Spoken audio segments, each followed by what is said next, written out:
Hey Internet, it's Dmitry. Let's talk about Rollei Vario today. So, those are empty, I already shot my two rolls. I was super excited to know that Rollei announced the new film, but then I was like a little bit like a down moment when I realized that it's not really a new film, that it's just kind of a repackaged old stock from a manufacturer, and they don't tell you which manufacturer they actually repacked. I suspect it's something from Fuji, but that's only my take on it. And I don't want to talk much about the Vario. I will just show you my photos and as a little bit of preface. So I shot like first roll using my trusty Zenit camera with actually Carl Zeiss Zenit Tessar. This is a different lens. I borrowed my lens to a buddy of mine.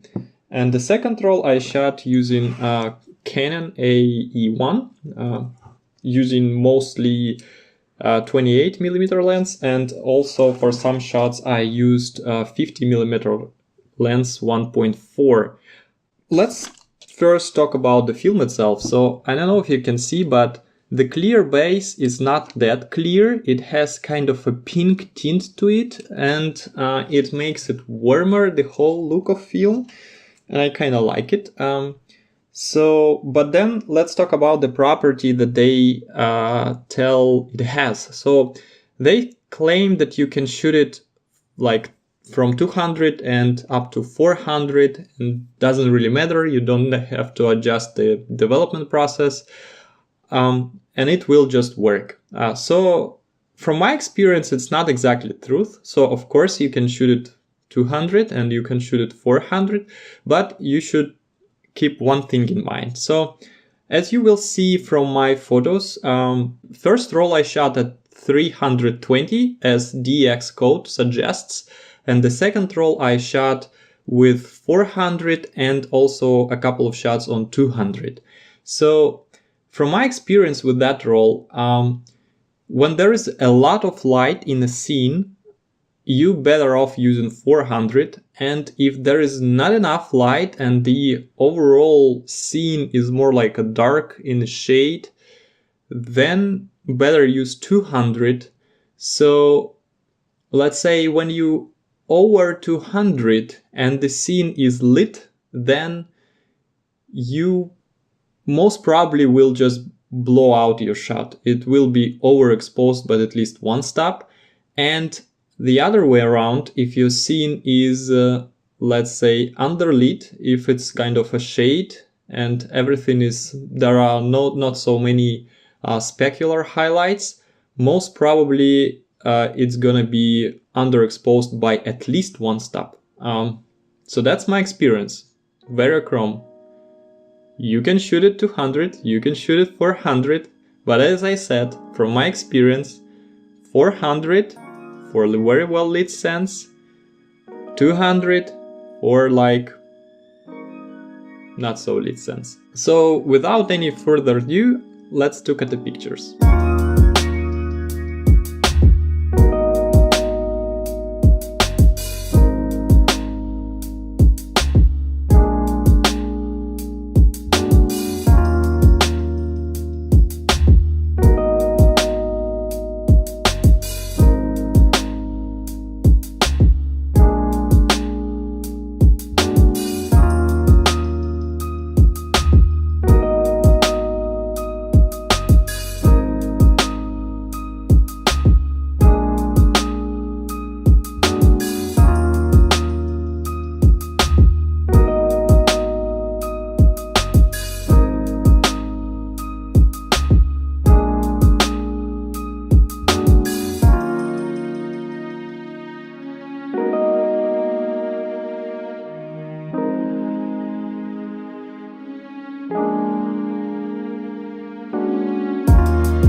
So yeah, guys, that's it. As I said, this kind of warmer look, I really like how it actually reminds me like a Polaroid. Those whites are not white, they're like a creamy yellow warmer white.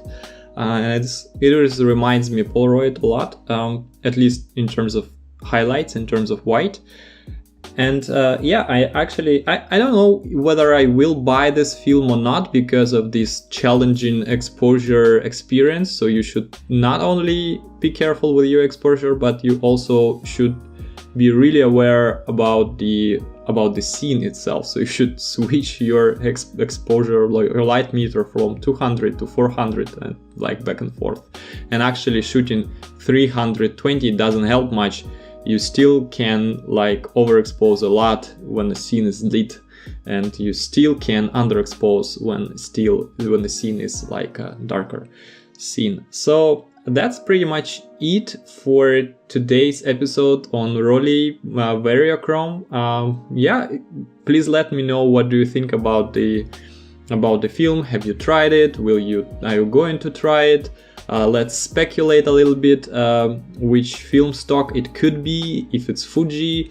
So some people say it could be very well Kodachrome. Some people speculate that it could be CR200. Yeah, so a lot of speculation. I personally think that it's Fuji.